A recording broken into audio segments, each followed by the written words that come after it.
পেটে চাকু মেরে খুন করার চেষ্টা। দিন দুপুরে নলহাটিতে কাপড় ব্যবসায়ীর উপর চাকু মারার ঘটনায় চাঞ্চল্য ছড়িয়েছে নলহাটি শহরে।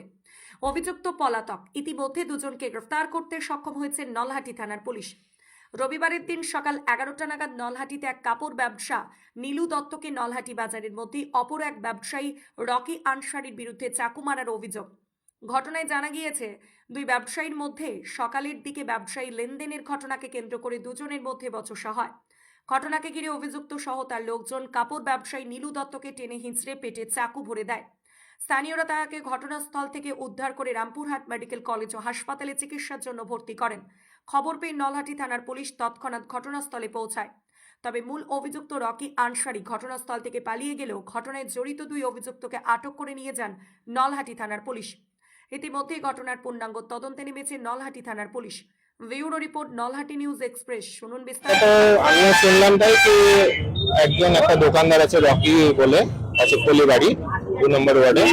তো ওকে ওর কোনো পাওনাদার মানে মহাজন আছে, মহাজনের সঙ্গে সকালেও নাকি পয়সা দিয়ে নিয়ে ঝগড়া হয়েছিল।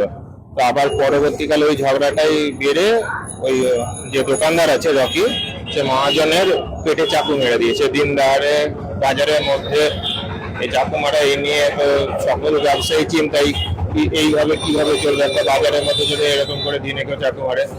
তো প্রশাসন এসেছে, এখন ওই ছেলেটাকে তো পাওয়া জিনিসে পালিয়ে গেছে। তো প্রশাসন তার স্টাফকে এবং তার কাকা থাকে তাদেরকে নিয়ে গেছে। এখন দেখা যাক প্রশাসন কি করছে। কেমন আঘাত হয়েছে? আঘাতটা কেমন হয়েছে? আঘাতটা তো আমরা যতটুকু ফোনে জানলাম কি ওর ভালোই লেগেছে, পেটে লেগেছে, পেটের বাঁ সাইডটাতে লেগেছে। ওকে এখন রামপুর হসপিটাল নিয়ে গেছে। চাকু কি আগে থেকে রেখেছিলেন আশেপাশে দিয়ে যোগাযোগ? এটা তো বলা খুব মুশকিল, কিন্তু দেখুন যখন ওর কাছে আছে তার মানে দোকানে তো কারোর চাকু থাকে না, সাধারণত চাকু রেখেছে, তার মানে নিশ্চয়ই চাকু দোকানেই ছিল। কি কারণ হতে পারে? আমরা যতটুকু শুনলাম কি ওর কাছে দোকানদারের কাছে পয়সা পেত, তো সেই পয়সাটা চাওয়া নিয়ে ঝামেলাটা সৃষ্টি।